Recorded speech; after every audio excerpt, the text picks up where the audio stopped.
대통령은 나름대로 모든 것을 본인의 수준에서는 검토해서 어떤 길을 선택했어요. 근데 저는 그 선택이 실패로 끝날 거라고 봐요. 근데 지금 대통령이 어떻게 했냐면 대통령은 마키아벨리적으로 이 문제를 처리해서 욕먹을 일은 밑에 사람을 시켜라. 검찰개혁이 이렇게 지체되는 거에 대해서 이재명 대통령이 해명 진짜 제대로 한마디도 한 적도 없고요. 했어요. 뭘 했어요? 국회의장을 명픽을 넣은 거예요. 서울시장도 명픽을 넣으려다 실패했어요. 당대표도 명픽을 넣은 거예요. 지금 민주당이 권력을 가진 대통령의 지배를 받아들이는 순간 그 당은 해체가 시작되는 거예요. 대통령의 지배를 받으면 당이 망하는 거예요. 그거는. 뭐 유시민 작가께서 우리 진영의 대통령, 민주진영의 대통령들에 대해서 강하게 공격하신 것이 뭐 여러 번 있으니까요. 네. 김대중 대통령님 때도 그랬고 노무현 대통령 때도 그랬고 그래서 또 그것이 꼭 늘 맞지 않았고 어쨌든 통상적인 평론의 선은 좀 넘으셔서 유시민 작가께서 노무현 정부 때 장관 놓으시고 또 문재인 대통령 시기는 모든 것을 대통령 입장에서 방어했습니다. 조금 비판하면 중이 저리 싫으면 저를 떠나라까지 말을 할 정도였잖아요. 근데 왜 이렇게 이재명 대통령한테 이렇게 박하게 대할까? 저는 이재명 대통령과 노무현 대통령을 볼 때마다 홍범도 장군과 신돌석 장군을 생각합니다. 두 분 다 평민 출신, 노비 출신 의병장이었습니다.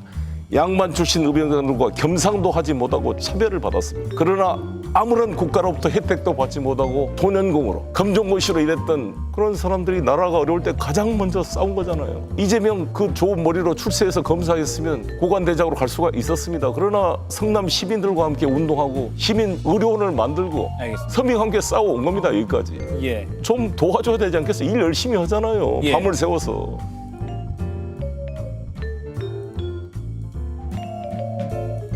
기자님 머릿속 생각으로 쓰세요. 제가 계속 노코멘트 한다고 얘기하지 않았습니다. 사람들이 원했던 것은 증축이었어요. 증축이요. 중도 보수 쪽으로 가서. 근데 대통령은 재건축을 하려고 했던 것 같아요.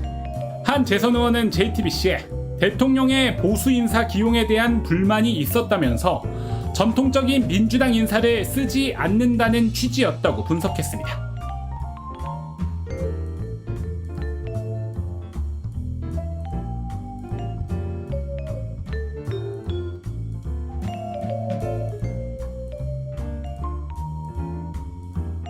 지지자들을 위한 정치만 한다고 해서 그래서 모든 국민을 위한 정치를 하기 위해서 대연정을 하자고 하니까 그 다음에는 국민의 뜻을 배신하는 거라고 요구를 해요. 대통령을 어떡하란 말이에요. 대통령이 지식인들, 언론인들한테 찍혔다는 건 내가 알겠는데 아무리 찍힌 사람이 하더라도 언론과 지식인들이 이렇게 할 수는 없어요. 내가 볼 때는.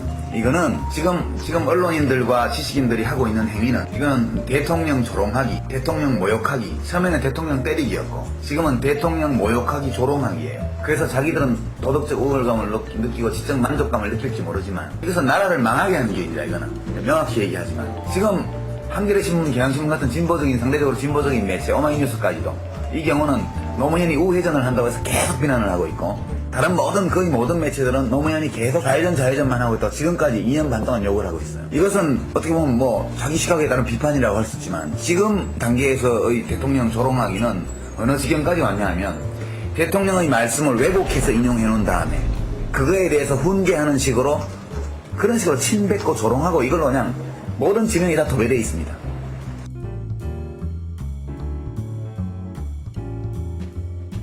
온라인, 오프라인을 막론하고 모든 매체에서 이것은 매우 비열한 거예요. 나도 칼럼을 써봤지만 상당 기간 동안 이거는 비판이 아니에요. 이건 조롱과 모욕, 침뱉기, 자기 만족을 위한 지식인들과 언론인들의 자기 만족을 위한 대통령 조롱하기 이게 정신적인 국민 스포츠가 되어 있습니다. 지금 대통령 망가뜨리는 거 좋아요. 자기들이 싫어하면 할 권리 있다고 칩시다.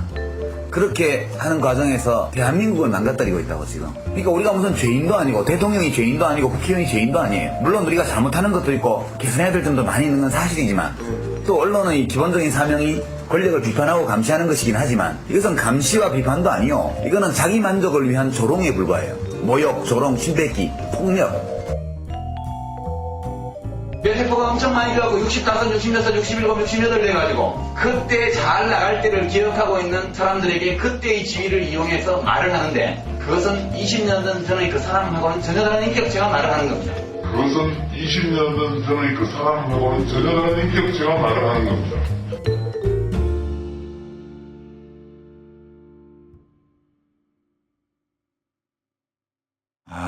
그래요. 20년 전에는 중도 확장을 하려는 노무현 대통령을 적극 옹호했는데 20년 지나서는 중도 확장을 하려는 이재명 대통령을 공격하고 있습니다. 어떻게 한 사람 입에서 저런 말이 한 입에서 나올 수 있을까 의아하실 분들이 많이 계실 것 같습니다. 자, 화요일은 심리학자인 심리연구소 함께 김태영 소장님과 함께하겠습니다. 어서 오십시오. 네, 안녕하십니까? 보시는 소감이 어떠신지? 예언가시네. 예언가. 미래를 다 예견하시는. 본인의 미래를. 그렇죠. 예. 이게 20년 전에 유시민에게 이제 20년 전 유시민이 20년 후에 유시민에게 질타를 하고 있는 형국이 됐습니다. 그리고 네. 뭐 지금의 나는 그때의 나와 다르다. 다른 인격체다. 뭐 이렇게 선언을 미리 하셨다고도 볼 수 있죠. 실제로 그렇더라고요. 몇 년에 한 번씩 그 세포가 완전히 뒤바뀌어서 나는 형체가 그대로인 것 같지만 실제적으로 완전히 다른 사람으로 바뀐다. 생체학적으로. 그 얘기를 제가 어디서 들은 적이 있었습니다. 만약에 그렇게 된다면 사람이 정체성이나 일관성을 잃게 되기 때문에 네. 그 문제가 되겠죠. 네. 예, 정상적인 인간이라면 자기 기본 정체성이나 일관성은 유지를 하는 게 맞죠. 네. 나이가 들어도. 근데 말이죠. 참 이런 유시민 씨인데 아주 변화무쌍한 유시민 씨고 그래서 귀담아 들을 말이 별로 없을 것 같은데도 유시민 씨를 추종하시는 분들이 많이 계신가 봐요. 저희가 유시민 비판만 하면은 구독자 수가 후두둑 떨어집니다. 여러분 김용민 TV 지금 시청하시는데 구독을 안 하시는 분들 좀 구독 좀 해주시기 바랍니다. 그래도 좀 생각이 바르고 논리의 일관을 추구하시는 이런 분들이 많이 보는 방송이면은 얼마나 김용민 TV 할 만하겠어요. 또 힘이 생기겠습니까? 여러분 지금 아직 김용민 TV 구독 안 하신 분들 좀 구독으로 동참해 주시기 바랍니다. 지난주에 한번 그렇게 하루 반짝 이 89만 8천 넘었는데 다시 7천으로 떨어졌어요. 예, 여러분 지금 많이 동참해 주시면 감사하겠습니다. 자, 소장님.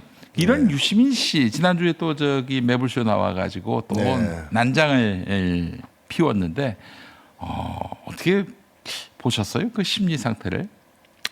뭐 일단은 이재명 대통령한테 화가 많이 나 있다는 생각이 들었고. 그렇게 보셨구나. 그렇죠. 아무리 뭐 이제 정면으로 들이받은 거라고 볼 수 있지 않습니까? 굉장히 격해져 있다. 네. 이렇게 봐야 될 것 같고. 네. 그러다 보니까 네. 이 평론의 수준이 좀 많이 떨어졌다 하는 생각도 들었어요. 왜냐하면 쭉 하는 얘기들이 대부분 본인의 억측이거든요. 그렇죠. 증거는 없습니다. 아니 검찰 개혁을 안 했대요. 아니 지금 검경 수사권 분리 또 검경 수사기소 분리 이걸 누가 완성을 했습니까? 아니 그래 정청래 씨가 저 봉화마을 가서 눈물을 흘리면서 노 대통령님의 염원을 저희가 이렇게 달성했다. 이렇게까지 저 보고를 했잖아요. 눈물을 흘리면서. 네. 아니 그거 뭐야 그러면은? 그러니까 그거는. 검찰 개혁을 반대한다든가 이재명 대통령이 또는 뭐 검찰 개혁 의지가 없다는 식으로 얘기한 것 같은데. 네. 뭐 이재명 대통령이 얘기했던 건 그런 정도죠. 초기에 그 보안 수사권을 제한적으로 허용할 필요가 있지 않냐. 네. 뭐 이런 정도 얘기했던 건데 예. 그거는 검찰 개혁을 위한 아주 일부분이잖아요. 네, 네, 그래서 네. 그거에 대해서는 의견 토론을 할 수 있는 거죠, 충분히. 네네네. 근데 그걸 가지고 검찰 개혁을 반대한다. 검찰 개혁 의지가 없다. 이런 건 전형적인 어떻게 보면 비약적 논리 아니겠습니까? 그렇습니다. 그래서 확대 해석이고 네. 뭐 그런 문제라든가 또는 뭐 이재명 대통령이 정계 개편을 하려고 한다. 네. 그것도 제가 볼 땐 근거가 그렇게 없어요. 딱히. 네. 그러니까 이재명 대통령이 물론 확장 전략을 취하고 있는 건 확실한데 네. 이게 정계 개편 자체를 염두에 두고 그걸 하는 것이냐 하는 거는 사실 뭐 이재명 대통령은 알겠죠. 근데 그걸 추측을 딱 해놓고 그렇게 하면 망한다. 필연적으로 실패한다. 이런 식으로 얘기하고 있지 않습니까? 그래서 네, 그런 네, 점에서도 또 그 자의적인 어떤 결론을 이끌어내고 있는 그런 모습이고 그래서 저는 이재명 정부가 필연적으로 실패할 거라고 하는 근거 뭐 검찰 개혁을 반대하고 외연 확장을 하려고 한다. 네. 이게 너무 근거가 약해요. 그러니까 이재명 정부가 필연적으로 실패할 경우에는 아예 중요한 근본적인 개혁들을 회피한다든가 외교 안보상에서 치명적 실수를 한다든가 뭐 이런 정도가 누적돼야 됩니다. 그것도. 글쎄 말이에요. 1, 2년이 아니고. 지금까지 그 대과를 저는 찾지 못할 것 같은데. 네, 그래서 아직까지 뭐 불만이 있거나 의견이 다를 수 있는 대목들이 있을 수 있겠지만 이 유시민 씨가 얘기하는 두 가지 정도의 근거로 이재명 정부가 실패한다고 본다는 것은 저는 과도한 해석이다, 과도한 예언이다 이렇게 그 봅니다. 어디서 수틀렸을까요? 그 유시민 씨가 저 이재명 대통령에게. 그 이재명 대통령이 뭐 어떻게 보면 자기가 하려고 하는 걸 계속 방해한다는 생각 때문에 이제 화가 났을 수도 있죠. 유시민이 하려는 거를 방해한다? 본인이 원하는 또는 본인이 속해 있는 세력이 하려고 하는 것들을 처음에는 그냥 약간은 방관하는 듯한 모습을 보였기 때문에 네. 마음대로 했는데 네. 최근에 와서는 네. 이재명 대통령이 제동을 자꾸 걸고 있다고 판단했을 수 있습니다. 그러니까 화가 나는 거죠. 그게 뭘까요? 왜 내 나와바리에 들어오냐. 가장 대표적인 게 당대표 문제 아닐까 싶긴 합니다. 왜 네. 김민석을 세우려고 하냐? 그렇죠. 픽했다고 그랬잖아요. 예. 그렇게 표현을 했죠. 그 부분이 가장 그러니까 여기는 빡쳤다. 이거는 내 건데 우리 집인데 그러니까 내가 주인이고 증축 허가를 나한테 받아야 되는데 그렇지. 왜 내 나와바리에 개입하냐. 그러다 보니까 결국 대통령의 당 지배라는 표현까지 썼단 말이에요. 네네네. 근데 유시민 씨가 한 표현을 쭉 보면 예. 이재명 대통령은 이미 독재자 내지는 나쁜 인간이에요. 악인이 악인. 네. 그걸 전제로 해서 지금 당정 관계를 보고 있거든요. 네네. 그러니까 만약에 이재명 대통령이 민주주의적 리더십을 가진 대통령이고 괜찮은 사람이다, 좋은 사람이라고 본다면 당정 관계에서의 어떤 트러블이라든가 네. 이런 점들을 지적할 수는 있어도 대통령이 당의 지배, 대통령의 당을 지배하려고 한다는 표현 안 쓰거든요. 네. 그건 윤석열 같은 사람한테 쓰는 거 아니에요? 윤석열 때 뭐 그거 가지고 지적했던 적이 있었나? 저 기억이 없어요. 윤석열은 실질적으로 엄청 지배를 했었는데 그 정도가 아니죠. 위법적으로 네, 네. 당 대표를 주저앉혔잖아요. 그렇죠. 후보를. 예. 근데 문제는 그런 행위도 문제지만 윤석열이 나쁜 인간이라는 게 문제 아닙니까? 그렇습니다. 그래서 윤석열이 국힘당을 지배하면 이제 국힘당이 더 나빠지는 거 아니겠어요? 네. 그런데 이재명 대통령은 그런 판단, 그런 평가를 받을 만한 인물은 아닌데 네.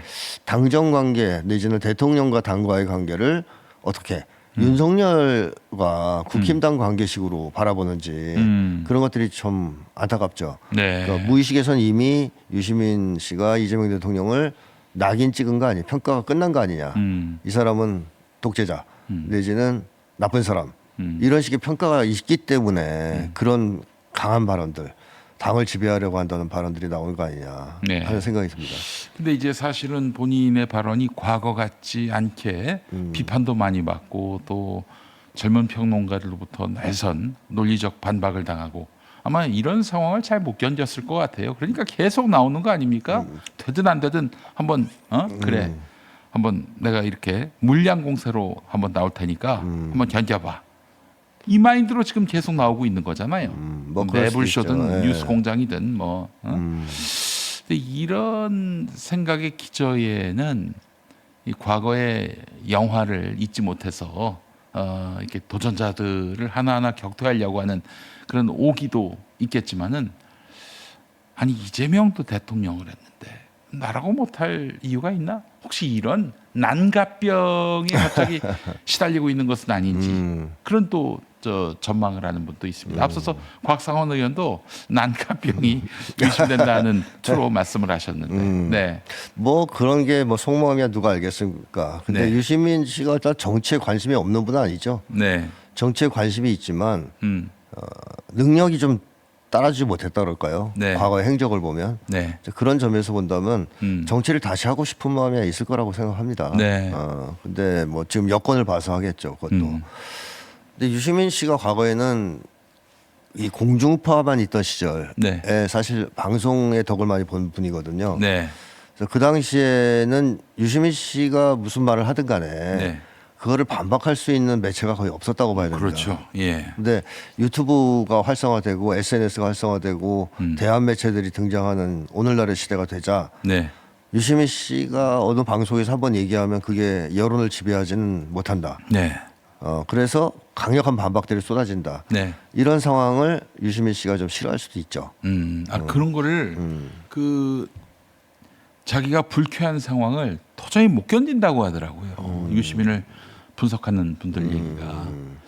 그렇다 하더라도 그렇지 지금 젊은 평론가들의 반박 내용을 보면 정말 정교하거든요. 논리가. 어디 재반박할 여지가 없을 정도로 아주 정교한 논리인데 계속 들이받고 있어요. 터무니없는 논리로. 이번 논리가 먹히지 않으면 또 다른 어떤 궤변을 또 들이대면서 나 유시민이야 마치 이렇게 과시하듯이 시위하듯이 저렇게 행동하고 있는데 너무 좀 안타깝고 과거에 내가 저분을 소비했던 것이 참 부끄럽다 이런 느낌이 들게 만들고요.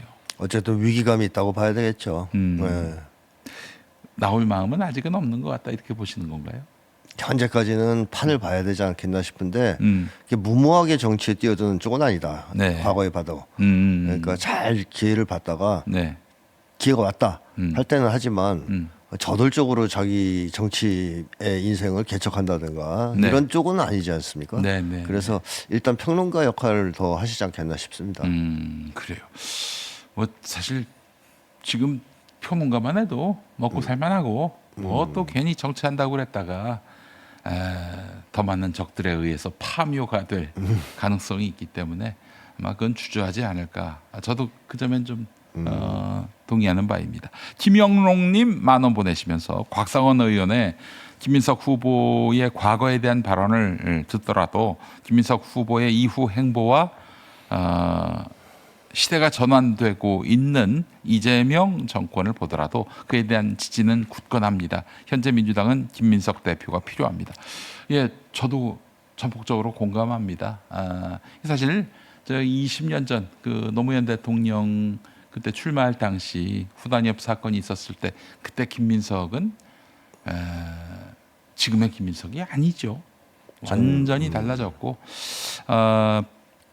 또 18년 동안 정말 그 엄청난 광야의 길을 걸었고 사람이 많이 단련됐고 성숙됐고 그리고 저는 지금의 김민석은 정말 우리 시대에 꼭 필요한 정치인으로서 당대표를 해야 하고 아울러 그렇게 해서 이재명 정부의 성공을 견인할 적임자다 이렇게 생각을 합니다. 예.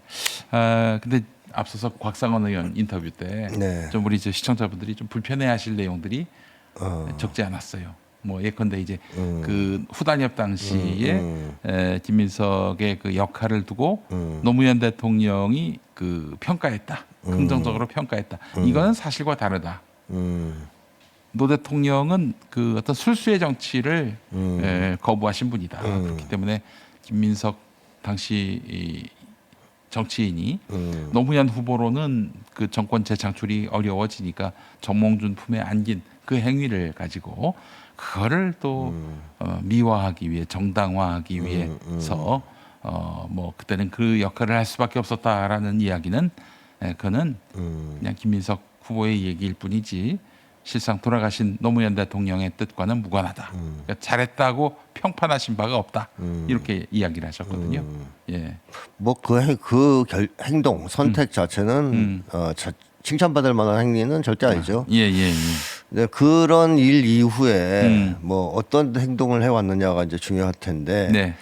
보통 한 번 나쁜 짓을 하거나 실수를 한 다음에 계속 더 나빠지는 경우가 많습니다. 그 뭐 안철수 의원 같은 경우가 그런 케이스에 속하죠. 네. 한번 잘못한 다음에 점점 더 나빠져서 지금은 뭐 국힘당에 가 있지 않습니까? 네. 그런 흐름으로 갔다면 뭐 김민석도 그 당시 이후에 그 사건 이후에 구제불능의 인간이 돼서 망가졌을 것이다 이렇게 평가를 해야 되는데 네. 그때 그 사건 이후에는 특별한 하자가 없거든요. 뭐 잘못된 판단이나 행동이 없어요. 네. 그렇다면 일단 현재로서는 그때 과오를 잘 반성해서 네. 바뀌었다, 성장했다 이렇게 평가하는 것이 현재로서는 일단 뭐 타당하지 않을까 김민석 싶습니다. 그 후보는 그때 일을 잘했다고 얘기하지 않고 또 여러 번에 걸쳐서 노무현 대통령 영전 앞에서 네. 사죄하고 그랬으니까 그때 김민석이 오늘의 김민석과는 다르다라는 점은 인정하고 가야 한다. 저는 이렇게 생각을 합니다. 네. 예.